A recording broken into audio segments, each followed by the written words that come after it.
want to tell you guys about something that I learned probably close to 10 years ago. So 10 years ago, when I started into door-to-door sales, I just give some context. I was 21 years old, 22 years old, just gotten home from Africa, getting into sales. It was terrifying, but it was exhilarating because there was all this opportunity for potential money. So the first summer I went to this area called Bentonville, Arkansas, and I'm putting in reps, man. I'm not that good at sales, but I'm making up for it in hustle. And I remember this meeting that we had, and I had this manager. His name was Dusty. He's the guy that recruited me to do all this crazy stuff. Like anyone that can recruit you and convince you to go and knock doors in the blistering hot summer, give up all your holidays, give up your 4th of July, give up your time at the lake, give up all that stuff. They're good. They're good. And he shared something with me that stuck with me to this day.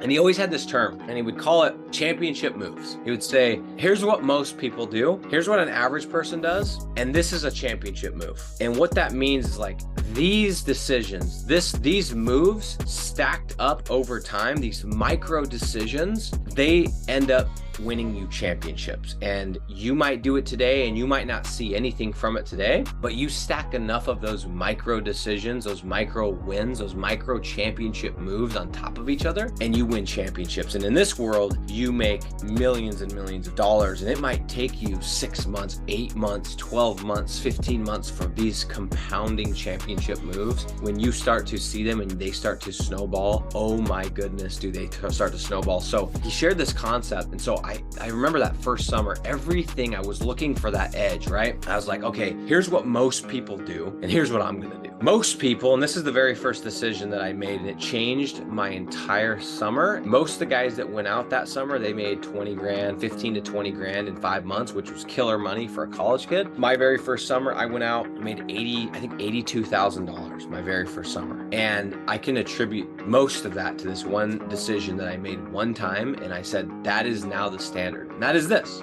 at 9 o'clock, everyone would be done. Everyone would be done for the day. 9 p.m., we'd have a driver. They would text us and say, hey, what's your location? I'm going to come pick you up. And I made this decision that every day when I get the text from my driver, I am going to go knock 3 more doors. 3 more doors, no matter if it's raining, no matter if it's freaking cold, no matter if I'm having the worst day of my life, no matter if I'm sick, I'm going to knock 3 more doors. When you text me and it's 9:05, I got 3 more doors. Because if I do 3 more doors and I do that 6 days a week, that's 18 more doors. And if I give 9 of those people answer and I give 9 more pitches and 3 of those people let me in the house, good chance I'm going to sell 2 to 3 extra deals. And 2 to 3 extra deals of a 16-week summer, that's an extra 48 deals in the summer. I think my math's spot on. And 48 extra deals times 5, that's an extra $25,000. And I was like, that's it right there. And that is what I did. I started every single day when we got that text, 3 more doors. Boom, boom, boom. And sometimes our driver would be in a house closing his last deal and he wouldn't get out until 9:30. We're out there. Most people are sitting on a park bench. I'm still cranking, man. I'm getting the police called on me, but I would always knock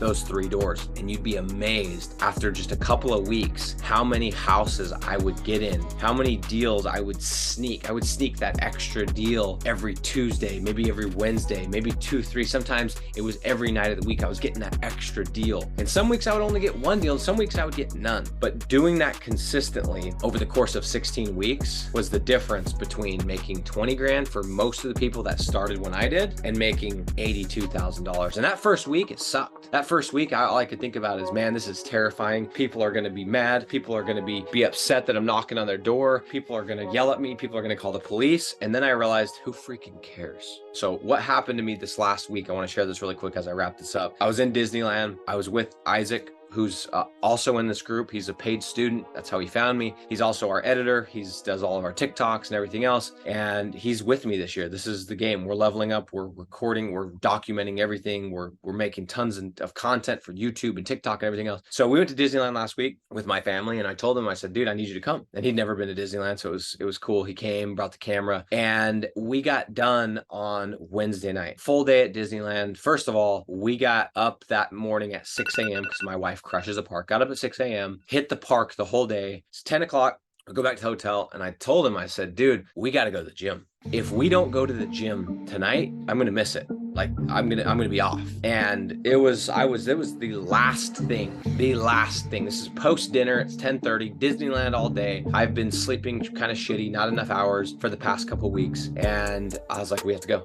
We have to go. And we did. That's what we did. We went. Did I get a 300 milligram caffeinated beverage to get me through it? Of course I did. Was I cranking some Drake? Of course I was. Did I not go to sleep till 2 o'clock that night because I was so hyped up? Of course. And I didn't wake up Thursday being in the shape that I want to be in by July. I didn't. In fact, I felt kind of shitty on Thursday. But I told him, and this is the whole point of this is where this whole thought came from, is I told him, I said, dude, it's decisions like this, decisions when it's the hard decision, but it's the right decision. You stack enough of these decisions up, you add them and they compound these championship moves. This is what is the difference between making $10 million and barely paying your bills. And I said to him, I said, watch what happens this year. This is the beginning. And we made that decision. And I know it's like, okay, that doesn't even have anything to do with business. It has everything to do with business, because you make that decision, that championship move to go to the gym. When you've committed that you're going to go to the gym, you've committed that you're going to eat clean, even if you're at Disneyland and there's all these churros and there's all this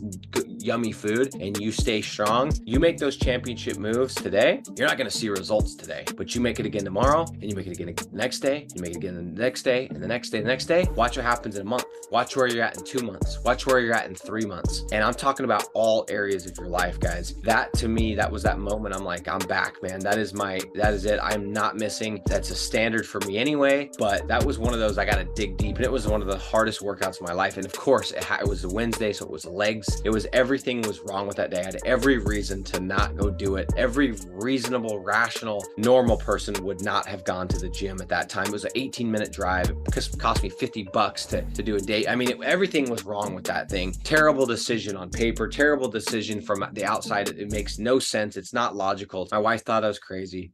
But that is a championship move. That was a championship move. And I'm telling you guys, I've seen the power of these championship moves compounding over time. And so what I want to leave you with today, guys, is what is the championship move that you can make every single day? Start looking for that thing and start asking yourself, what would the normal person do? The normal person would say, hey, it's been a long day. That would be the normal person. That'd be the rational person would say that. What are you going to say?